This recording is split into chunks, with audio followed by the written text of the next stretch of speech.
Special ಏನು ಅಂತ ಅಂದರೆ, ನಾನು ಮೀಶೋದಲ್ಲಿ ಸುಮಾರು ಪ್ರಾಡಕ್ಟ್ಸ್ನ ಆರ್ಡರ್ ಮಾಡ್ಕೊಂಡಿದ್ದೆ.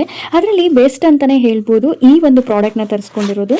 ಇದನ್ನು ನಾನು ಮೀಶೋದಲ್ಲಿ ಪರ್ಚೇಸ್ ಮಾಡಿರೋದು. ನಮ್ಮ ಕೂದಲಿನ ಆರೈಕೆಗೆ ತುಂಬ ಉಪಯುಕ್ತವಾಗಿರುವಂತಹ 5 ನೈಸರ್ಗಿಕ ಹೇರ್ ಪೌಡರ್ಗಳ ಬಗ್ಗೆ ಇವತ್ತು ತಿಳ್ಕೊಳ್ಳೋಣ. ಬೆಸ್ಟ್ ಥಿಂಗ್ಸ್ ಯಾವುದು ಅಂತ ಅಂದರೆ, ಕೆಮಿಕಲ್ನ ಯೂಸ್ ಮಾಡದೇ ಇರೋದು. ನಮಗೆ ಆರೋಗ್ಯಕರವಾಗಿರುವಂತಹ ಹೇರ್ ಬೇಕು ಅನ್ನೋದಕ್ಕೆ ಇದು ತುಂಬ ಹೆಲ್ಪ್ಫುಲ್ ಆಗಿದೆ ಅಂತ ಹೇಳ್ಬೋದು. ಇದರಲ್ಲಿ 5 ಟೈಪ್ಸ್ ಆಫ್ ಪೌಡರ್ಸ್ನ ನಾವು ನೋಡ್ಬೋದು. ಅದರಲ್ಲಿ ಮೊದಲನೇದಾಗಿ ದಾಸವಾಳ ಪೌಡರ್ನ ನೋಡೋಣ. ಇವಾಗ ಈ ಒಂದು ಪೌಡರು ಹೇರ್ ಗ್ರೋತ್ ಹೆಚ್ಚಾಗಲಿಕ್ಕೆ ಹೆಲ್ಪ್ ಮಾಡುತ್ತೆ ಮತ್ತು ಹೇರ್ ಫಾಲ್ನ ಕಡಿಮೆ ಮಾಡುತ್ತೆ. ಇದು ಬೆಸ್ಟ್ ಥಿಂಗ್ ಏನಂದರೆ, ಹೇರ್ ಕಂಡೀಷ್ನರ್ ಆಗಿ ಕೂಡ ಹೆಲ್ಪ್ ಮಾಡುತ್ತೆ. ಡ್ಯಾಂಡ್ರಫ್ ಕಡಿಮೆ ಮಾಡಿಬಿಟ್ಟು ಸಾಫ್ಟಾಗಿ ಹೇರ್ ಗ್ರೋತ್ ಆಗಲಿಕ್ಕೆ ಹೆಲ್ಪ್ ಮಾಡುತ್ತೆ. ರೀಟಾ ಪೌಡರು ನಮ್ಮ ಸ್ಕ್ಯಾಲ್ಪ್ನ ಕ್ಲೀನಾಗಿ ಇಟ್ಕೊಳುತ್ತೆ, ಆಯಿಲ್ನೆಸ್ನ ರಿಮೂವ್ ಮಾಡುತ್ತೆ, ಡ್ಯಾಂಡ್ರಫ್ನ ರಿಮೂವ್ ಮಾಡಿಬಿಟ್ಟು ತುಂಬ ಕ್ಲೀನ್ ಆ್ಯಂಡ್ ನೀಟಾಗಿ ಇಟ್ಕೊಳುತ್ತೆ ಈ ಒಂದು ಪೌಡರು. ನೆಕ್ಸ್ಟು ಸೀಗೆಕಾಯಿ ಪೌಡರು ಸ್ಕ್ಯಾಲ್ಪ್ನ ಸಾಫ್ಟ್ ಆ್ಯಂಡ್ ಕ್ಲೀನಾಗಿ ಇಟ್ಕೊಳುತ್ತೆ. ಇದು ಹೇರ್ನ ಸಿಲ್ಕ್ ಆ್ಯಂಡ್ ಸಾಫ್ಟ್ ಆಗಿ ಮಾಡುತ್ತೆ.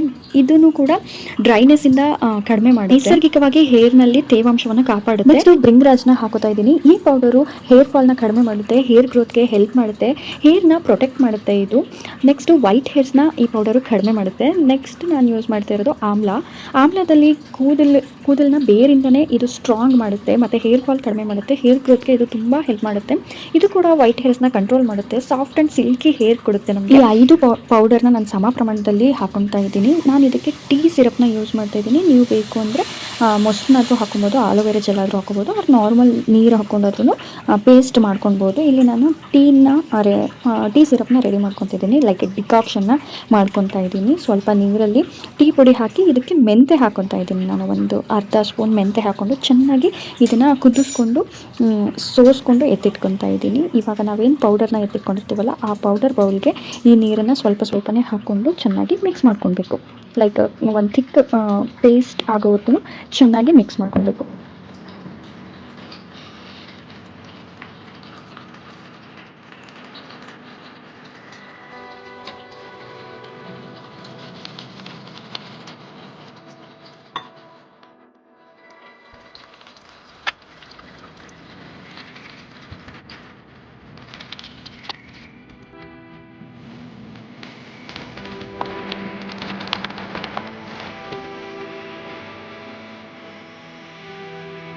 ಇದನ್ನ ಪೇಸ್ಟ್ ಮಾಡಿಕೊಂಡು ನಾನೊಂದು 30 ಮಿನಿಟ್ಸ್ ಹಾಗೆ ರೆಸ್ಟಲ್ಲಿ ಬಿಟ್ಬಿಟ್ಟು ಸ್ಕಾಲ್ಪ್ಗೆ ಹೇರ್ಗೆ ಎಲ್ಲದಕ್ಕೂ ಪ್ಯಾಕ್ ಹಾಕ್ಕೊಂಡು ಒಂದು ಹಾಫ್ ಆನ್ ಅವರ್ ಬಿಟ್ಬಿಟ್ಟು ನಾನು ಹೇರ್ ವಾಶ್ ಮಾಡಿದೆ.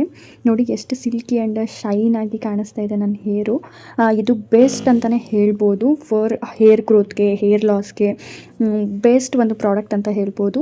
ನೀವು ಯೋಚನೆ ಮಾಡದೆ ಬೈ ಮಾಡಿಬಿಟ್ಟು ವೀಕ್ಲಿ ಟ್ವೈಸ್ ಆಗಿ ಅಂದರೆ ವಾರಕ್ಕೆ 2 ದಿನ ಪ್ಯಾಕ್ ಯೂಸ್ ಮಾಡಿ, ಬೆಸ್ಟ್ ರಿಸಲ್ಟ್ ಕೊಡುತ್ತೆ. ನಿಮಗೆ ಈ ಪ್ರಾಡಕ್ಟ್ ಬೇಕು ಅಂದರೆ ನನಗೆ ಲಿಂಕ್ ಅಂತ ಕಮೆಂಟ್ ಮಾಡಿ, ನಾನು ನಿಮಗೆ ಡೈರೆಕ್ಟ್ ಲಿಂಕ್ ಕಳಿಸ್ಕೊಡ್ತೀನಿ.